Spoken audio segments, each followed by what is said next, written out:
We have different terms for AKI and many others used over the years, acute kidney disease, acute tubular necrosis. Is it all semantics? I think that there is a kind of utility of new markers in sorting out complex patients. But in case of the acute coronary syndrome, you speak about heart attack and everybody seems to be happy. What about kidney attack?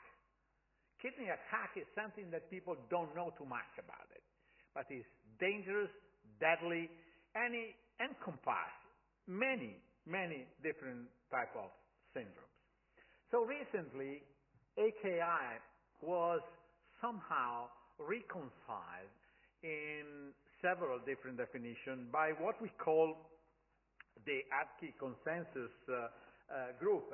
And basically what we did was, we know very well when we have no AKI. We have the KDIGO guidelines that tell us, based on creatinine and urine output criteria, what are the stages. We know when tubular damage occurs, and we have injury biomarkers. And finally, AKI 2013 has included functional criteria and injury criteria. Basically to say, we can have function loss, we can have structural damage, or we can have both. And this is exactly what should be considered today for AKI, and we are starting now to have also numbers for biomarkers that identify the level of risk and the level of severity. But we also have subclinical AKI. When biomarkers are positive and creatinine are not at the levels that, let's say, are compatible with any of the known stage. So, if I have to make a domain map of the AKI syndrome, I can say, okay, anytime I cross the line of 0.3 milligram per deciliter in 48 hours, I will have AKI according to typical functional criteria, which is stage 1, 2, and 3, or rifle R, INF, and these are creatinine-based.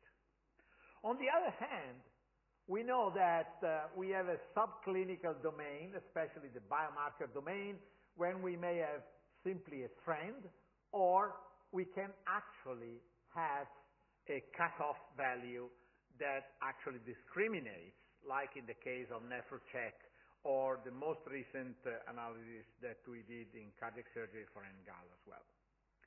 In between, when these patients are between 0 and 0.3 milligram per deciliter, to me, there is an intermediate situation that I call renal angina.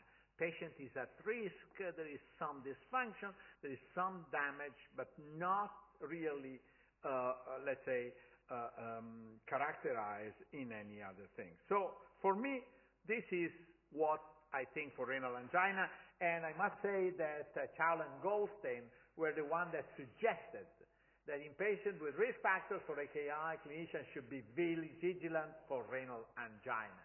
They proposed anginal equivalents, including oliguria, small increase in serum creatinine, less than 0.3, and volume overload. And in the current environment, where novel biomarkers are not widely available, the presence of any of these anginal equivalents should trigger a more intensive investigation for early signs and symptoms of AKI, including urine microscopy, chemistry, as well as more frequent serum creatinine measurement and consideration of other biomarkers such as cystatin C.